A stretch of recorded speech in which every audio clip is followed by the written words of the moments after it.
نحمده ونصلي ونسلم على رسوله الكريم أما بعد فأعوذ بالله من الشيطان الرجيم بسم الله الرحمن الرحيم إنما يريد الله ليذهب عنكم الرجس أهل البيت ويطهركم تطهيرا صدق الله مولانا العظيم وصدق رسوله النبي الأمين المتين الكريم ونحن على ذلك لمن الشاهدين والشاكرين والحمد لله رب العالمین۔ نہایت عقیدت و احترام کے ساتھ جی لگا کر بارگاہ رسالت اور آل رسالت میں جھوم جھوم کر بآواز بلند درود پاک پڑھ لیجیے۔ اللہم صلی علی سیدنا و شفیعنا و حبیبنا و نبینا و مولانا محمد وعلى آل سيدنا ومولانا محمد كما تحب وترضى بأن تصلي عليه صلاة وسلاما عليك سيدي يا رسول الله يا حبيب الله يا نبي الله۔ محترم سامعین، آج محرم الحرام شریف کے پہلے عشرے کی یہ تیسری شب ہے جس میں ہم اور آپ یکجا ہو کر مسلسل اللہ کے فضل و کرم سے مالا مال ہو رہے ہیں اور سرکار امام علی مقام و دیگر جملہ شہدائے کرب و بلا کے فیضان سے مستفیض ہو رہے ہیں۔ ان دو شب میں نے آپ کے سامنے شہادت امام علی مقام، شہادت امام حسین و دیگر شہدائے کرب و بلا کے درمیان میں نے دو تین فرق بتایا تھا کہ آخر سرکار امام علی مقام سے بھی پہلے بہت شہادتیں ہوئیں۔ دین اسلام کی حفاظت و بقا کے لیے بہت سارے اکابرین نے اپنی جانوں کو اللہ کی راہ میں قربان کیا۔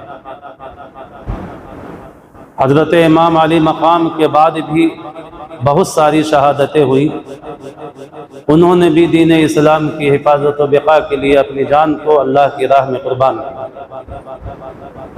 اور انشاءاللہ العزیز قیامت تک جب جب بھی اسلام کے اوپر آنچ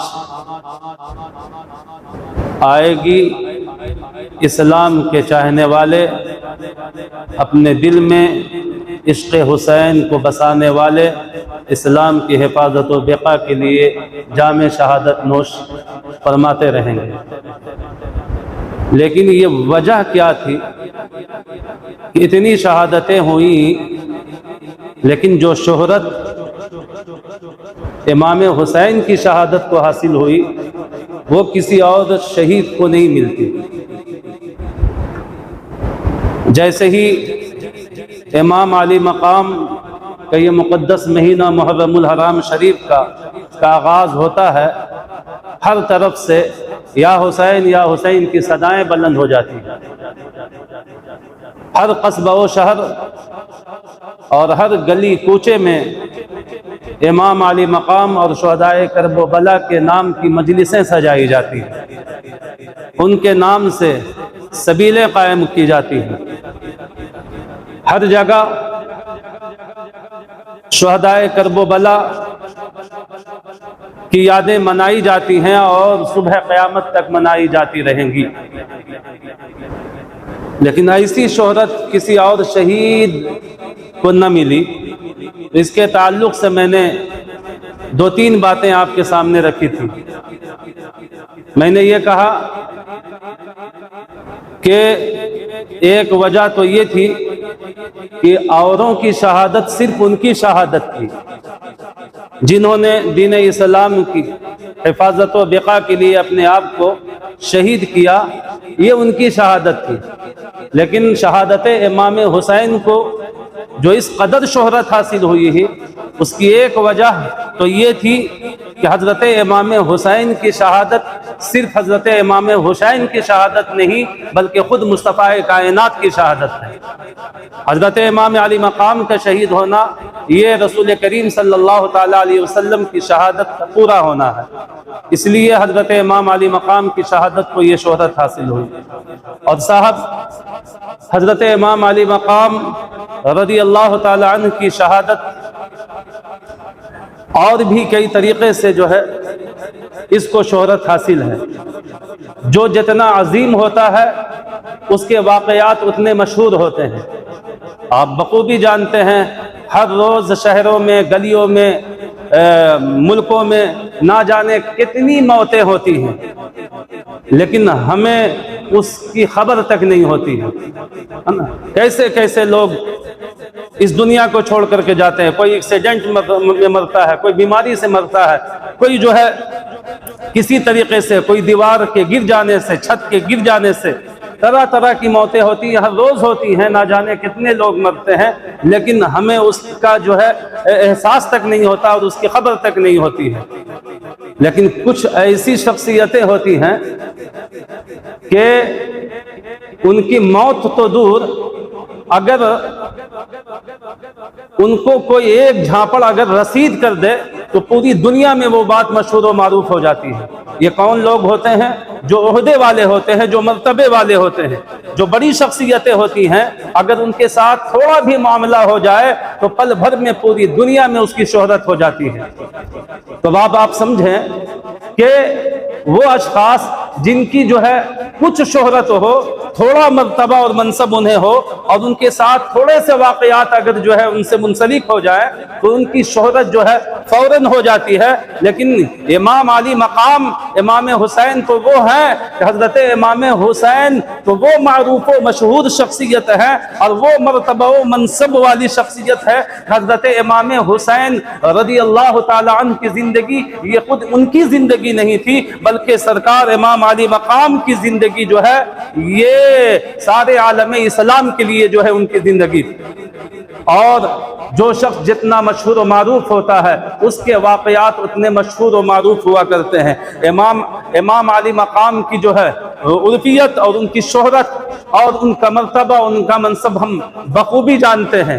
جس پہلو سے بھی حضرت امام علی مقام کی زندگی کو دیکھا جائے، آپ جو ہے بلند پایہ نظر آتے ہیں، بلند پایہ نظر آتے ہیں۔ جس حیثیت سے بھی سرکار امام علی مقام کی طرف جو ہے نظر اٹھایا جائے، ماں کی طرف سے دیکھو تو جواب نہیں، باپ کی طرف سے دیکھو تو جواب نہیں، بھائی کی طرف سے دیکھو تو کوئی ثانی نہیں ملتا۔ جس طرف سے بھی آپ دیکھیں امام علی مقام کو، ان کا کوئی جواب نہیں ملتا۔ اور حد تو یہ ہے کہ اگر نانا کی طرف اگر نگاہ اٹھا کر کے دیکھ لو تو وہ سید الانبیاء اور سید جو ہے اور وہ امام الانبیاء اور سید الانبیاء نظر آتے ہیں۔ یہ اس رسول معظم کے جو ہے نواسے ہیں امام علی مقام۔ تو جو جتنا مشہور ہوتا ہے اس کے واقعات اتنے مشہور ہوتے ہیں۔ یہ اس نانا کے نواسے ہیں جس کی شہرت کی انتہا نہیں، اس لیے ان کی شہادت کی بھی کوئی انتہا نہیں اور ان کے شہادت کے شہرت کی کوئی انتہا نہیں۔ یہی وجہ ہے کہ ساری کائنات میں جو ہے حضرت امام علی مقام رضی اللہ تعالی عنہ کی یادیں منائی جاتی ہیں۔ ہر دل میں جو ہے حسین آباد ہے، ہر دل میں جو ہے حسینیت ہے۔ اللہ رب العزت اسے قائم و دائم رکھے۔ بہرحال تو میں یہ بتا رہا تھا کہ میں نے ان 2 راتوں میں یہ مختصر سی جو ہے باتیں، اور یاد رکھیے کہ جب شہادت جس کو نصیب ہوتی ہے اس کے ساتھ کئی خصوصیتیں ہوتی ہیں۔ ان میں سے چند خصوصیتیں حدیث کے حوالے سے میں آپ کو بتا دوں کہ ان میں سے چند خصوصیت یہ ہوتی ہے کہ نبی کون و مکان صلی اللہ علیہ وسلم فرماتے ہیں کہ جب شہید ہونے والا جب جام شہادت پی لیتا ہے تو مصطفیٰ کائنات فرماتے ہیں کہ جیسے ہی اس کے خون کا قطرہ ابھی زمین پر گرنے نہیں پاتا ہے، اللہ رب العزت جو ہے اسے اس کا جنت میں ٹھکانہ دکھا دیتا ہے۔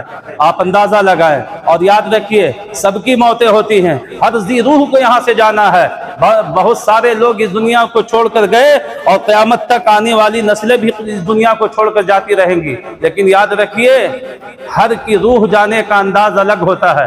مصطفیٰ کائنات فرماتے ہیں کہ جب کوئی شہید جام شہادت نوش فرماتا ہے تو اس کی روحیں اوروں کی طرح نہیں بلکہ اللہ رب العزت جو ہے مصطفیٰ کائنات فرماتے ہیں کہ فرشتوں کی جھرمٹ وہاں ہوتی ہے، ادھر جو ہے شہید جو ہے شہادت کا جام نوش فرماتا ہے، ادھر جو ہے فرشتوں کی جماعتیں منتظر رہتی ہیں، ادھر ان کی روح قبض ہوتی ہے اور فرشتے ان کی روح کو اپنے ساتھ جلوس کی شکل میں اللہ کی بارگاہ میں لے جاتے ہیں۔ یہ فرشتوں کی بات ہوتی ہے۔ تو میں یہ بتا رہا ہوں دوستو کہ یہ ان شہداء کی بات بتا رہا ہوں جو شہید جب جام شہادت نوش فرماتے ہیں تو وہاں فرشتے حاضر ہوتے ہیں، اور حسین علیہ السلام کی شہادت کو اس لیے بھی شہرت حاصل ہے کہ اور شہیدوں کے وقت میں جو ہے فرشتے جو ہے حاضر رہتے ہیں، لیکن حسین تجھ پر میرے ماں باپ قربان، اور تجھ پر جو ہے میرے ماں باپ قربان، کہ تیری شہادت وہ ہے کہ نہ صرف جو ہے فرشتے حاضر تھے جب حضرت امام علی مقام کی شہادت ہوئی ہے تو خود مصطفیٰ کائنات حاضر تھے وہاں۔ آپ حدیث پاک اٹھا کر کے دیکھیں، جس طریقے سے جس اینگل سے بھی دیکھیے حضرت امام علی مقام کی انفرادیت نظر آتی ہے، اور ان کی شہرت اس لیے بھی ہے کہ حضرت امام علی مقام اور جو شہید ہوئے تو ان کی شہادت کی شہرت شہادت کے بعد ہوئی۔ ظاہر ہے جب تک کوئی شہید نہ ہو، ہم اگر شہید نہ ہو تو ہمیں کون جانے گا کہ یہ شہید ہے؟ جب شہید ہو جائیں گے، اللہ کرے کہ اللہ ہمیں جام شہادت نوش فرمائے، تو جب شہید ہو جائیں گے تب ہماری شہرت ہوگی۔ لیکن قربان جاؤ امام علی مقام پر، یہ وہ شخصیت ہیں، ان کی شہادت اس لیے بھی نرالی ہے کہ جس دن مصطفیٰ کائنات کی گود میں حضرت امام حسین علیہ السلام جب رونق افروز تھے، پیدائش کے بعد سے ہی حضرت امام حسین کی شہادت کی شہرت عام ہو گئی تھی۔ یہ وہ شہید ہے جو ابھی شہید بھی نہیں ہوا ہے، 60 سال کے بعد جام شہادت نوش فرمانا ہے، لیکن ان کی شہادت مکہ و مدینہ و منورہ میں جو ہے ان کی شہادت کی شہرت عام ہو جاتی ہے۔ مصطفیٰ کائنات فرماتے ہیں جبریل میرے پاس آئے اور کہا یا رسول اللہ فَإِحُبُّهُ، آپ اس سے محبت کرتے ہیں؟ رسول کریم فرماتے ہیں ہاں جبریل میں بہت محبت کرتا ہوں اس سے۔ کہا یا رسول اللہ جس سے آپ محبت فرما رہے ہیں نا، آپ ہی کی امت کا ایک شخص اسے کربلا کی دھرتی پہ قتل کر دے گا۔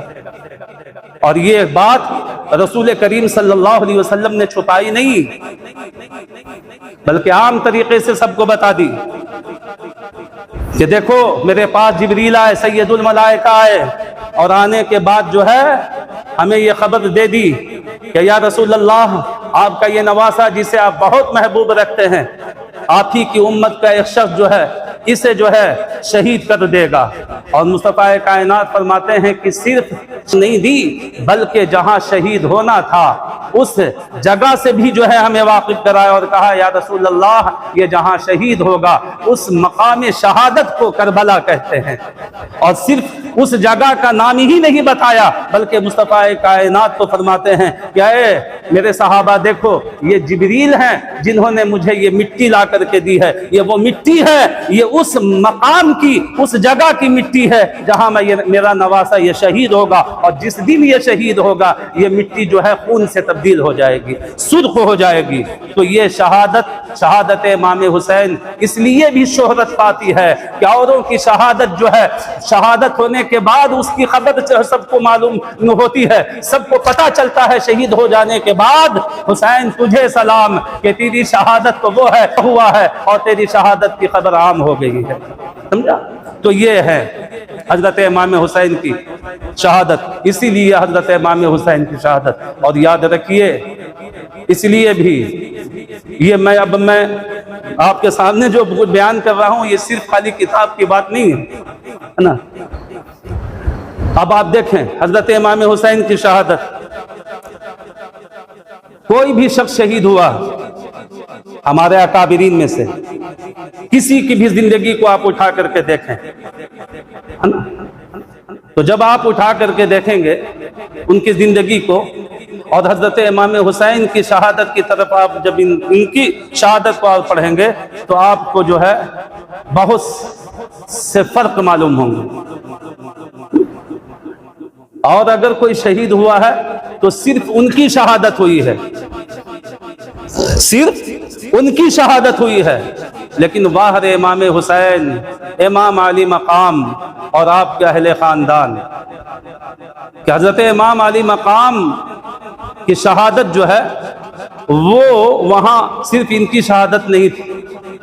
ایک آدمی ہوتا ہے کہ اگر مسلسل جو ہے ایک شخص کے پریوار میں سے لوگ ہم ہر روز کی مثال دے رہے ہیں، ہر روز ایک شخص اگر ایک گھر سے فوت ہوتا جائے، انتقال ہوتا جائے، تو بتائیے اس گھر کے گارجین کی کیا حالت ہوگی، اس کی کیا حالت ہوگی۔ ہر روز اگر ایک شخص ایک ہی گھر میں مرے اسی خاندان کا، اگر اس کی روح نکل جائے تو اس گھر کے جو گارجین ہوں گے اس گھر کے، اس کی کیا حالت ہوگی، ہم خوب اچھی طریقے سے محسوس کرتے ہیں۔ یہ تو میں ہر روز کی مثال دے رہا ہوں نا، لیکن قربان جاؤ امام علی مقام پر کہ یہ صرف صبح سے لے کر کے شام تک جو ہے، صبح سے لے کر کے شام تک اس میں نمازیں بھی پڑھی، اس میں اللہ کی عبادت و ریاضت بھی کی، اس میں اللہ کی تسبیح و تحلیل بھی بیان کی۔ کوئی ایسی چیز نہیں ہے کہ جو فوت ہوئی ہو اس وقت میں بھی امام علی مقام سے کچھ بھی۔ اسی لیے تو شاعر کہتا ہے نہ بیت اللہ میں نہ دیواروں کے سائے میں، نماز عشق ادا ہوتی ہے تلواروں کے سائے میں۔ یہ امام علی مقام کی ذات پاک ہے کہ تلوار چاہے اپنی جگہ پر چل رہی ہو، نیزے چاہے اپنی جگہ پر برس رہے ہوں، پتھر چاہے برسائے جا رہے ہوں، آگ کے شعلے چاہے برسائے جا رہے ہوں، کوئی فکر نہیں ہے۔ چاہے خواتین، گھر کی خواتین کی عزت کو پامال کیوں نہ کیا جا رہا ہو، خیمے کیوں نہیں جلائے جا رہے ہوں، وہ ساری ایک طرف، لیکن اللہ کی عبادت ایک طرف ہے۔ سب چیز آج ہم دیکھیں، ہم اپنی زندگی کا مطالعہ کریں، ہم اپنے سماج اور اپنے معاشرے کو دیکھیں۔ اس لیے میں کہتا ہوں دوستو، پڑھو نبی کے گھر والوں کو، اللہ کی قسم نبی کے گھر والوں کو پڑھو۔ ایک مثال کے لیے تمہیں کسی اور کا دروازہ کھٹکانا کی ضرورت نہیں پڑے گی کہ ہم کسی اور گھر میں جا کر کے ہم کو کچھ اور حاصل کرنا ہو۔ یہ نبی کا گھرانہ وہ گھرانہ ہے، نبی کا خاندان وہ خاندان ہے، اور نبی کا گھر وہ گھر ہے کہ جس چیز کو آپ تلاش کرو گے وہاں، جس چیز کو، وہ چیزیں تمہیں وہاں ملیں گی، وہ چیزیں وہاں تمہیں ملیں گی۔ ایسے ہی اللہ کے رسول صلی اللہ علیہ وسلم نے نہیں فرمایا قُلْ لَا أَسْأَلُكُمْ عَلَيْهِ أَجْرًا إِلَّا الْمَوَدَّةَ فِي الْقُرْبَى، کہ میری امتیوں، میں نے جو تمہارے ساتھ احسان کیا ہے، میں نے تمہارے ساتھ جو معاملہ کیا ہے، تمہاری وجہ سے جو میں نے تکلیفیں سہی ہیں اور تم کو جو ہے نہ جانے کہاں سے کہاں لا کر کے کھڑا کر دیا ہے، اس کے لیے اگرچہ کسی اور نبی نے کچھ نہیں تم سے طلب کیا، اور ان سب کا ان کا اجر جو ہے اللہ کے پاس ہے، لیکن ہم اللہ کے فرمان سے، کہ اللہ خود فرما رہا ہے حبیب اتنی محنتیں تم نے کی ہیں، تم نے طائف کے وہ مظالم برداشت کیے ہیں، تم نے رات کو رات نہ سمجھا، دن کو دن نہ سمجھا، اے محبوب اب ان امتیوں سے آپ اس کا اجر مانگیے، اور اجر یہ مانگیے کہ الا المودۃ فی القربى، کہ ہمارے گھر والوں سے، ہمارے خاندان والوں سے، ہمارے اہل بیت سے تم محبت کرو، جو ہم نے تمہارے ساتھ بھلائی کی اس کے ساتھ محبت کرو۔ کیوں؟ آخر کیوں محبت کرو؟ اسی لیے اچھا اس محبت، جب آپ اس کی تفسیر پڑھیں گے، میں اس میں جانا نہیں چاہتا ہوں، یہ جو اللہ کے رسول صلی اللہ علیہ وسلم نے محبت کا مطالبہ کیا نا اپنی امت سے، کہ ہم نے تمہارے ساتھ جو احسان کیا ہے، تمہارے ساتھ جو میں نے مہربانی کی ہے، تم کو کیا سے کیا بنایا، تم جانور نما انسان تھے، تمہارے اندر انسانیت میں نے پیدا کر دی ہے، تو ان سب کے عوض میں تم سے جو اپنے گھر والوں کی محبت مانگ رہا ہوں اس کے اجر میں، تو اس میں بھی میرا فائدہ نہیں، تمہارا ہی فائدہ ہے، تمہارا ہی فائدہ ہے۔ کہ جب تم ان سے محبت کرو گے تو اس محبت کے عوض میں اللہ رب العزت تمہیں اعلیٰ سے اعلیٰ مقام عطا فرما دے گا۔ اس لیے اللہ کے رسول صلی اللہ علیہ وسلم نے پھر ہم نے یہ بتایا تھا کہ اس طریقے سے حضرت امام علی مقام کی شہرت، ان کی شہادت کو اس لیے شہرت حاصل ہے کہ یہ وجوہات تھی۔ اور پھر نبی کریم صلی اللہ علیہ وسلم نے جو ہے اہل بیت کے تعلق سے بھی فرمایا، اس لیے کہ اہل بیت میں بھی جو ہے اختلافات ہوئے کہ اہل بیت ہیں کون، نبی کے گھر والے ہیں کون۔ تو جب آپ اس آیت کریمہ کی تفسیر کو پڑھیں گے تو آپ کو مختلف اقوال ملیں گے۔ کسی نے کہا کہ نبی کے اہل بیت ان کی ازواج، ان کی بیویاں ہیں۔ کسی نے کہا نبی کریم صلی اللہ تعالی علیہ وسلم کے اہل بیت ان کی اولادیں ہیں۔ اس طریقے سے کئی اقوال ملیں گے، لیکن کل میں نے اس کو بھی جو ہے مصطفیٰ کائنات کے ہی قول سے میں نے جو ہے آپ کے سامنے پیش کیا، مسلم شریف کی حدیث کہ اللہ کے رسول صلی اللہ علیہ وسلم نے جب انما یرید اللہ لیذھب عنکم الرجس اہل البیت، کہ اللہ نے یہ ارشاد فرمایا کہ اللہ یہ چاہتا ہے کہ اے نبی کے گھر والوں تمہیں ہر نجاست سے خوب پاک کر دیں، خوب پاک کر دیں۔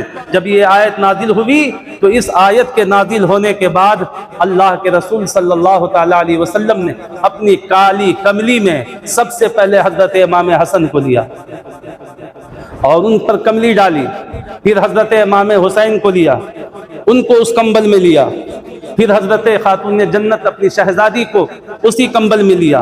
تھوڑی دیر کے بعد مولا کائنات آتے ہیں اور حضرت مولا کائنات کو اسی کمبل میں لینے کے بعد یہ جو پانچوں شخصیتیں تھیں اس کمبل میں، پھر اللہ کے رسول فرماتے ہیں، یہی آیت پڑھتے ہیں، انما یرید اللہ لیذھب عنکم الرجس اہل البیت ویطہرکم تطہیرا۔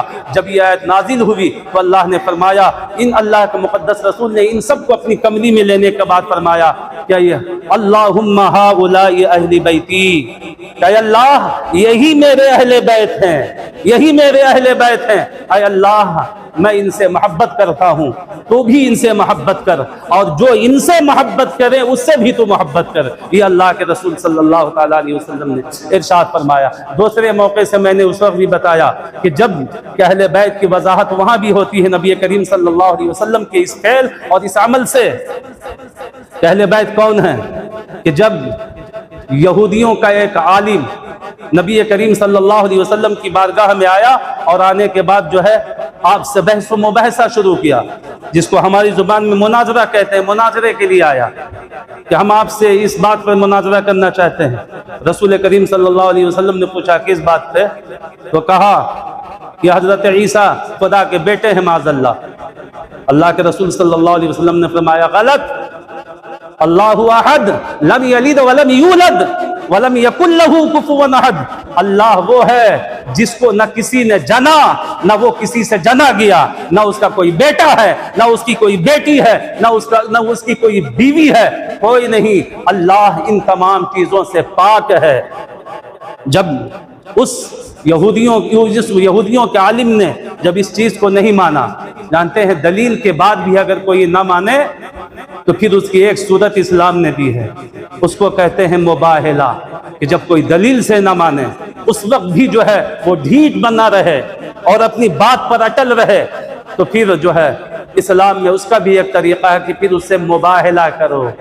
تو مباہلہ کس کو کہتے ہیں؟ کہ پھر دونوں پارٹی آمنے سامنے جو ہے بیٹھ جائے، اور بیٹھنے کے بعد دونوں خدا کی بارگاہ میں ہاتھ اٹھا کر کے ایک دوسرے کے لیے بد دعا کریں کہ اللہ میں حق ہوں تو مجھے ثابت رکھ، اسے غرق کر دے، تباہ و برباد کر دے، اور اگر ہم حق ہیں تو اسے تباہ و برباد، وہ اپنے لیے ان کے لیے بد دعا کرے یا ان کے لیے بد دعا کرے۔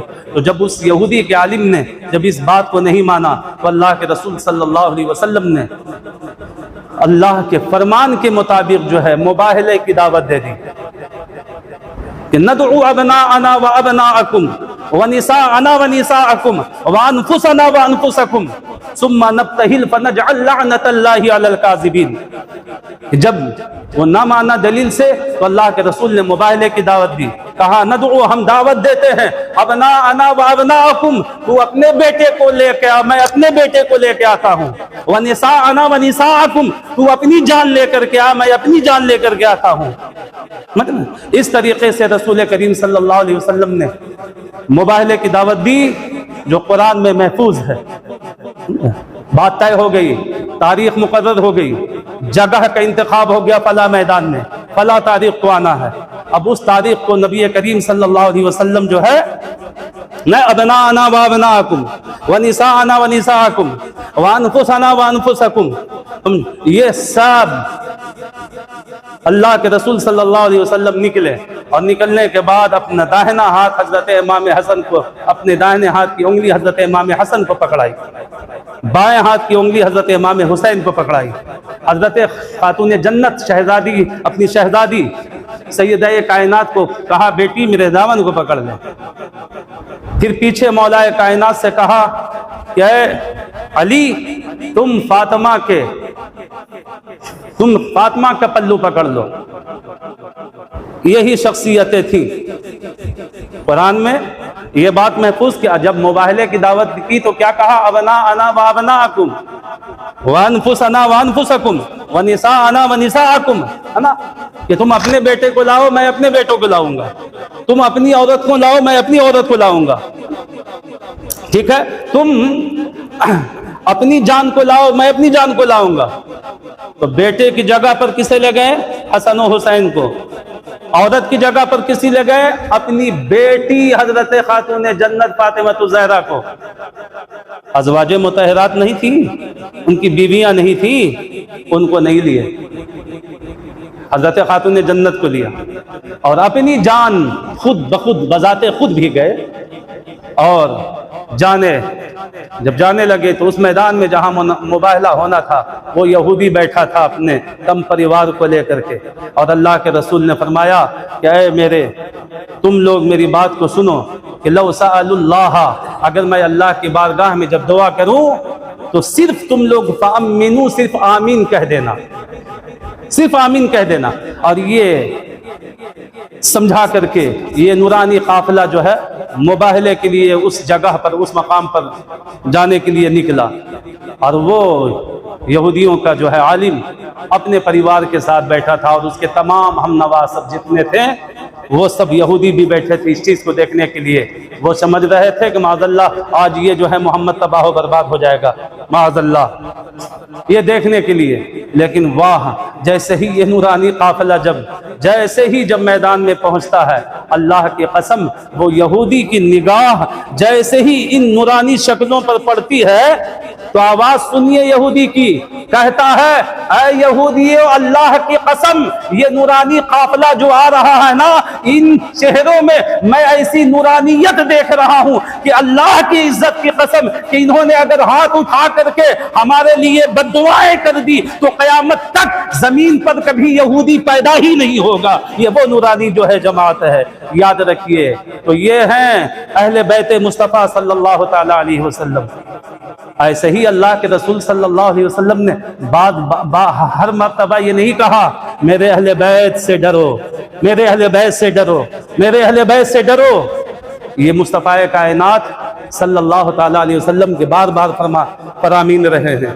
کیوں؟ اس لیے کہ اوروں کی محبت اگر دل سے نکل جائے تو کوئی بات نہیں ہے، لیکن یہ شخصیتیں وہ ہیں کہ اگر ان کی محبت نکل گئی تو ایمان ہی ختم ہو گیا، ایمان ہی ختم ہو گیا. اس لیے اللہ کے رسول صلی اللہ علیہ وسلم نے جو ہے ہر موقع سے جو ہے مصطفیٰ کائنات نے جو ہے اپنے اہل بیت کے تعلق سے جو ہے انہوں نے ہمیشہ جو ہے صحابہ کرام کو جو ہے درس دیا. اور یہی وجہ ہے کہ صحابہ کرام کی بھی زندگی کو آپ پڑھیں، صحابہ کرام کی بھی زندگی کو پڑھیں تو آپ حیرت کریں گے. حضرت خلیفہ دوم حضرت عمر فاروق رضی اللہ تعالی عنہ کی زندگی کو آپ پڑھیں کہ کیسی زندگی تھی حضرت عمر فاروق رضی اللہ. حضرت عمر فاروق کی شخصیت کم نہیں ہے. آپ یاد رکھیں کہ ایک مرتبہ اللہ کے رسول صلی اللہ علیہ وسلم غالباً غالباً اللہ کے رسول صلی اللہ علیہ وسلم اما عائشہ اپنی زوجہ کے ان کی گود میں اپنے سر اقدس کو جو ہے رات میں رکھ کر کے آرام فرما رہے تھے کھلے آسمان میں. تو ایسا ہی حضرت اما عائشہ نے پوچھ لیا کہ یا رسول اللہ یہ ستارے جو آسمان میں دکھ رہے ہیں، یا رسول اللہ اتنے جو ستارے ہیں، اتنی نیکیاں کسی کی ہیں کیا؟ اتنی نیکی کسی کی ہے؟ اللہ کے رسول صلی اللہ علیہ وسلم نے آپ کا فرمایا عائشہ بے شک ہے. کہا یا رسول اللہ وہ کون شخصیت ہے، وہ کون ہے جس کی نیکی آسمان کے ستاروں سے زیادہ ہے؟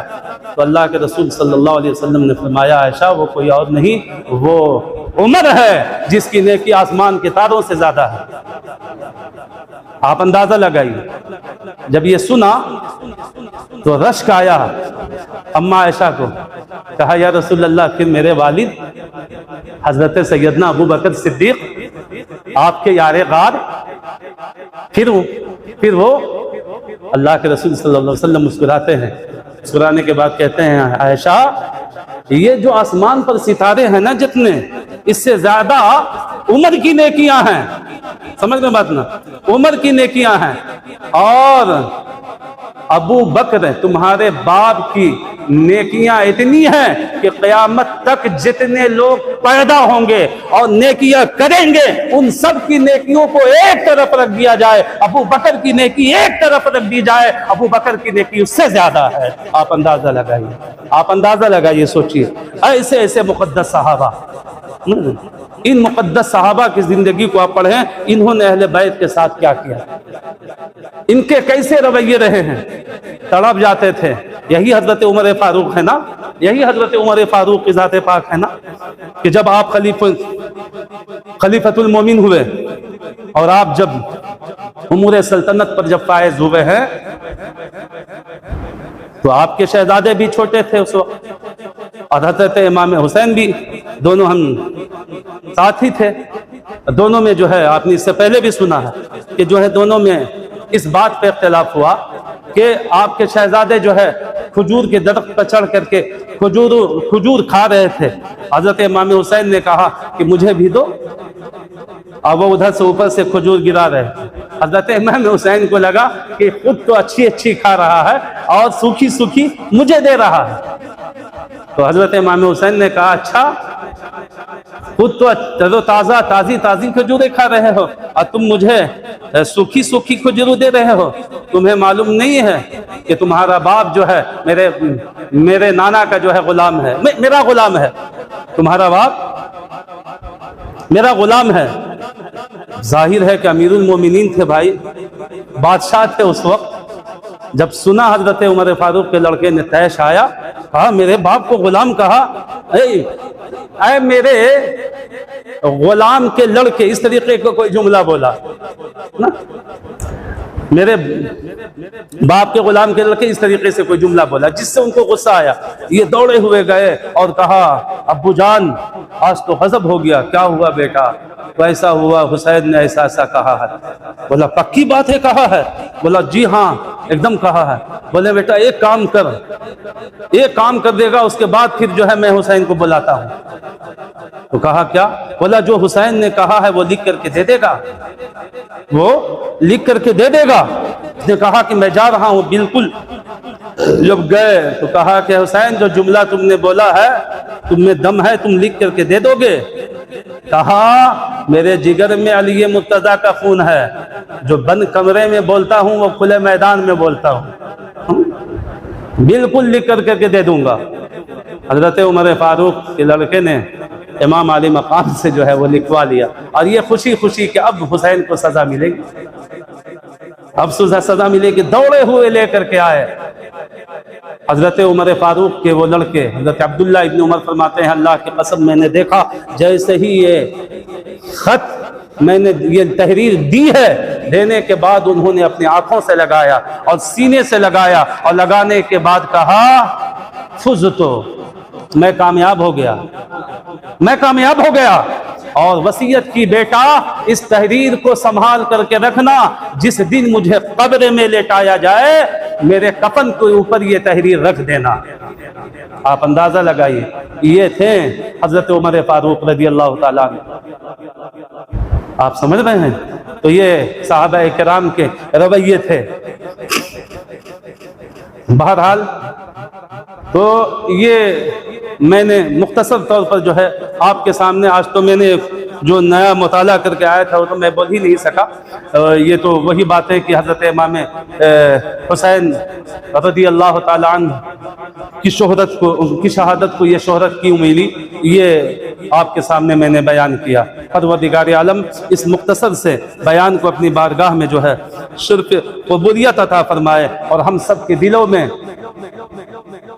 نبی کے ان مقدس گھر والوں کی محبت جو ہے جاگزی فرمائے، انہی کی محبت پر ہم سب کو باقی رکھے، اور انہی کی محبت پر جو ہے اللہ رب العزت جو ہے ہم سب کا خاتمہ فرمائے۔ اسی لیے نبی کون و مکان صلی اللہ علیہ وسلم فرماتے ہیں کہ اہل بیت کی جو ہے نا چند خصوصیتیں ہیں۔ بہت سارے لوگ کہتے ہیں نا کہ شریعت سب کے لیے ایک ہے، شریعت سب کے لیے ایک ہے، ایسا نہیں ہے۔ آپ سمجھ رہے ہیں؟ بعض مخصوص ہو جاتی ہیں کسی کے لیے، بعض چیزیں بعض کے لیے مخصوص ہو جاتی ہیں۔ جیسے ایک صحابی سونا یہ مردوں کے لیے حرام ہے نا، سونا جو ہوتا ہے مردوں کے لیے حرام ہے، یہ حدیث سے ایک دم واضح طور پر حرام ہے۔ لیکن ایک صحابی جن کو اللہ کے رسول صلی اللہ علیہ وسلم نے سونا پہننے کی اجازت دی، تو آپ کیسے کہہ دیجئے گا کہ شریعت سب کے لیے ایک ہے؟ شریعت سب کے لیے ایک ہے، اس لیے سمجھنا چاہیے، ہے نا؟ تو مصطفیٰ کائنات صلی اللہ علیہ وسلم فرماتے ہیں کہ سادات کے لیے اور اہل بیت کے لیے کچھ خصوصیتیں ہیں جو اوروں کے لیے نہیں ہیں، جو اوروں کے لیے نہیں ہے۔ ان میں سے پہلی خصوصیت تو یہ ہے اہل بیت جو نبی کے گھر والوں کے لیے، سن لیں دھیان سے، کیا فرماتے ہیں کہ زکوٰۃ جو ہے یہ اہل بیت پر، یہ سادات پر حرام ہے۔ زکوٰۃ یہ اہل بیت اور پر جو ہے یہ حرام ہے، چاہے ان کی جان جا رہی ہو۔ صاحب بڑی کمال کی بات ہے، سوچنے والی بات ہے۔ بعض چیزیں جو ہیں اس وقت بھی حلال ہو جاتی ہیں جب انسان کو خطرہ ہو، سمجھ رہے ہیں؟ لیکن اللہ کے رسول صلی اللہ علیہ وسلم فرماتے ہیں کہ صدقات اور جو ہے زکوٰۃ جو ہے صدقہ واجبہ، یہ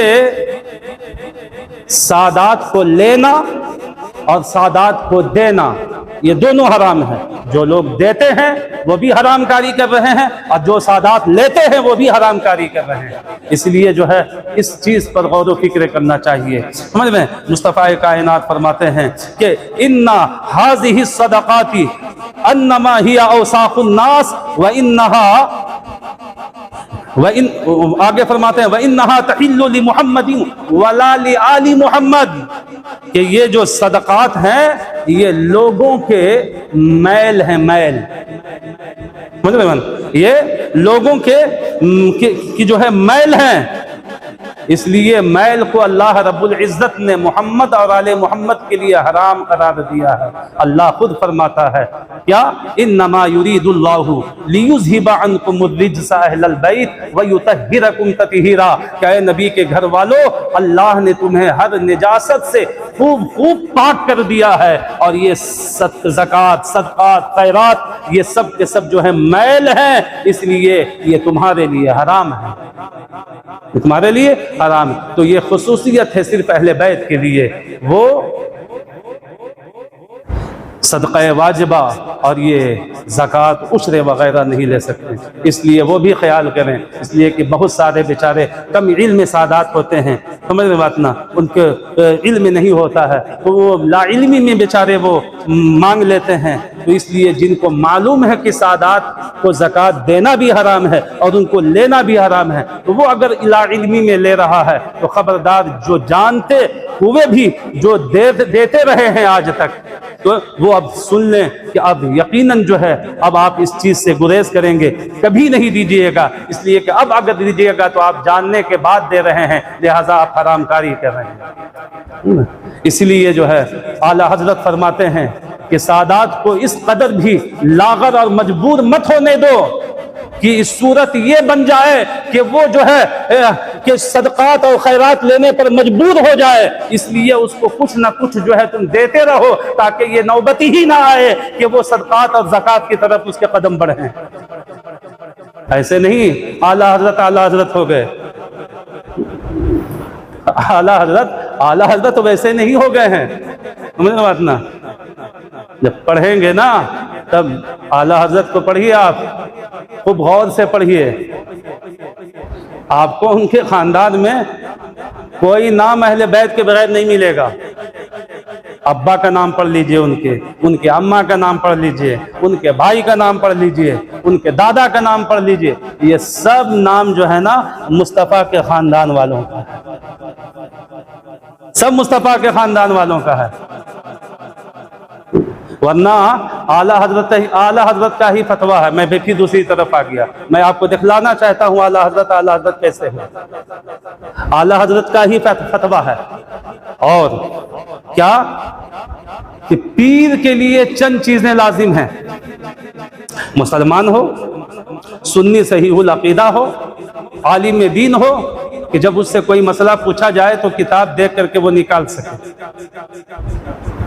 سمجھ مطلب یہ چیزیں جس کے اندر ہو آنکھ بند کر کے تم مرید ہو جاؤ، یہ ان کا فتویٰ ہے۔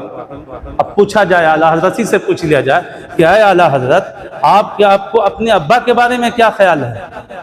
نقی علی خان، مولانا نقی علی خان معمولی شخصیت نہیں ہے، الحمدللہ جو سورہ فاتحہ ہے نا اس کی اتنی موٹی تفسیر لکھی ہے، اتنے بڑے عالم، ایسے سنی کہ ان کی پشت سے جب نکلے تو وہ سنیوں کا مرکز بن جائے، ایسے سنی اور ایسے عالم، اتنے زبردست مائے ناز عالم دین۔ تو پوچھا جا کر کوئی پوچھ لے اعلیٰ حضرت سے کہ اعلیٰ حضرت آپ خود فرماتے ہیں مسلمان ہو، عالم دین ہو، سنی ہو، بہترین جو ہے اچھا برا سمجھتا ہو، بہترین عالم ہو، اس سے مرید ہو جاؤ، آپ کے ابا میں تو سب تھا تو آپ ان سے کیوں نہیں ہو گئے؟ آپ ان سے کیوں نہیں ہو گئے؟ آپ ماہرہ شریف جا کر کے کسی سید سے کیوں ہوئے؟ کیوں ہوئے؟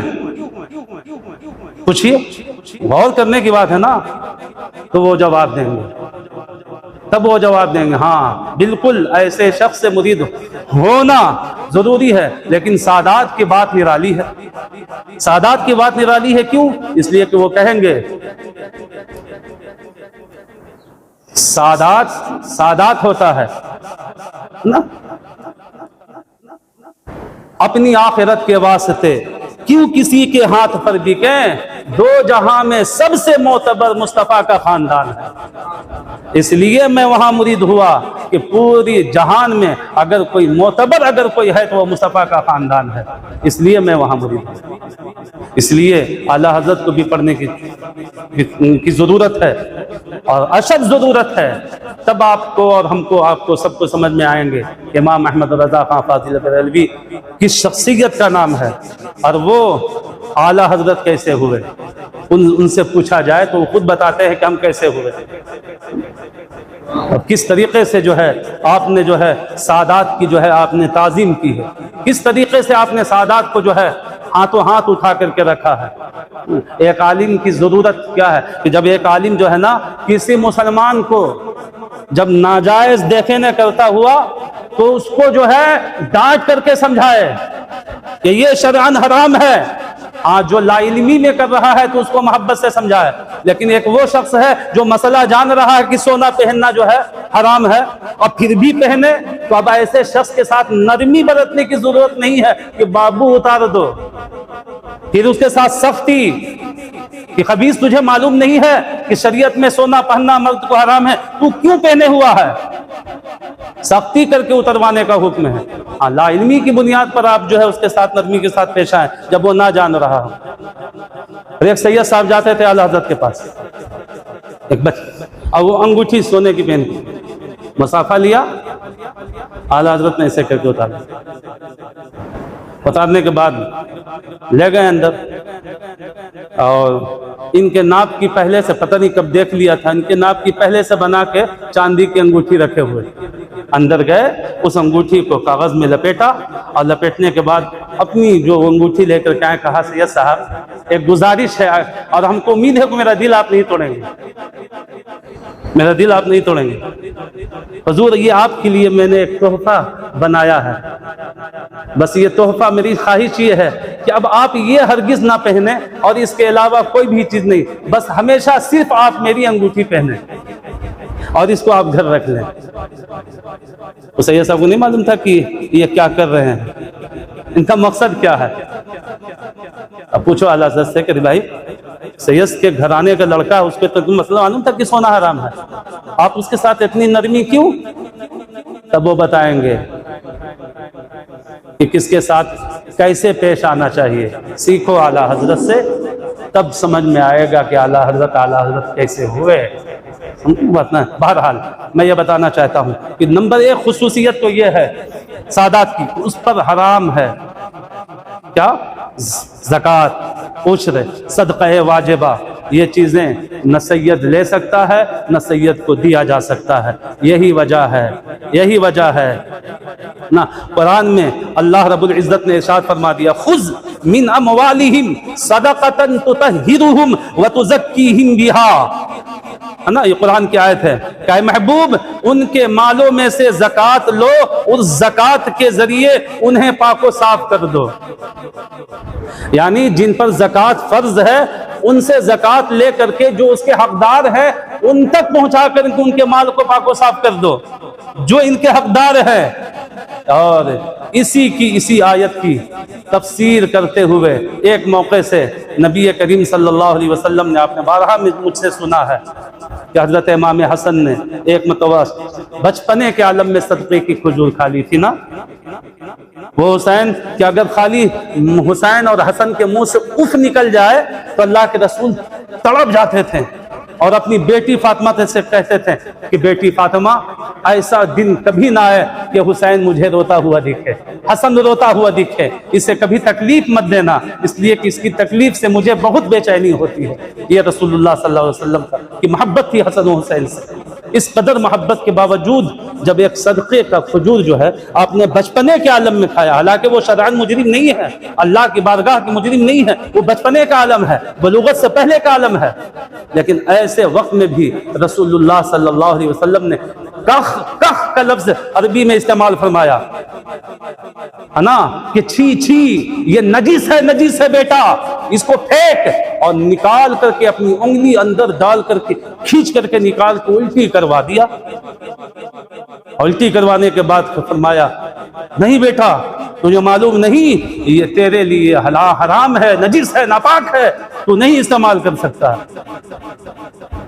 پوچھنے والی بات ہے نا کہ یا رسول اللہ صلی اللہ علیہ وسلم وہ حسین جس سے آپ، وہ حسن جس سے اتنی محبت کریں کہ تھوڑی سی تکلیف ہو جائے تو آپ تو رو پڑیں، تڑپ پڑیں، اور اسی کی انگلی حلق میں ڈال کر کے الٹی کروا دیا.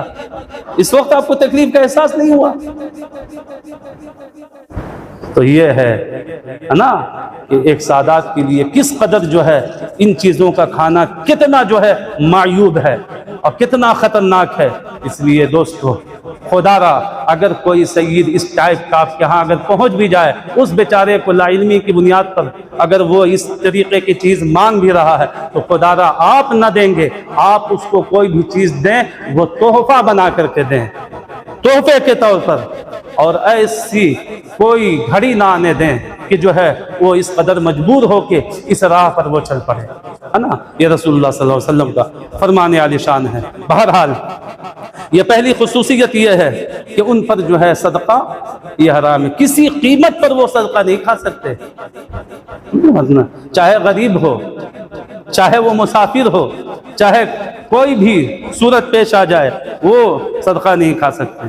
اور دوسری خصوصیت یہ ہے کہ اہل بیت حسب و نسب میں سارے انسان سے افضل و اعلیٰ ہے، سارے انسان سے افضل و اعلیٰ ہے۔ حضرت عبداللہ ابن عمر رضی اللہ تعالیٰ عنہما سے مروی ہے کہ رسول کریم علیہ السلام نے ارشاد فرمایا کہ اللہ تعالیٰ نے حضرت اسماعیل علیہ السلام کی اولاد میں سے قبیلہ کنانہ کو منتخب فرمایا۔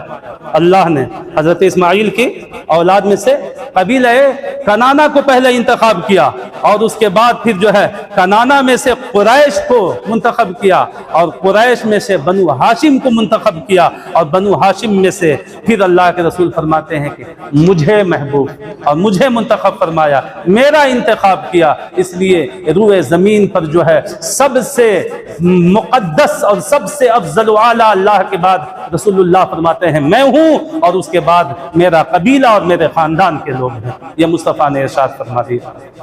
تو یہ دوسری خصوصیت جو ہے سادات کی یہ ہے، یہ مصطفیٰ کائنات ارشاد فرماتے ہیں۔ سمجھ رہے بات میں؟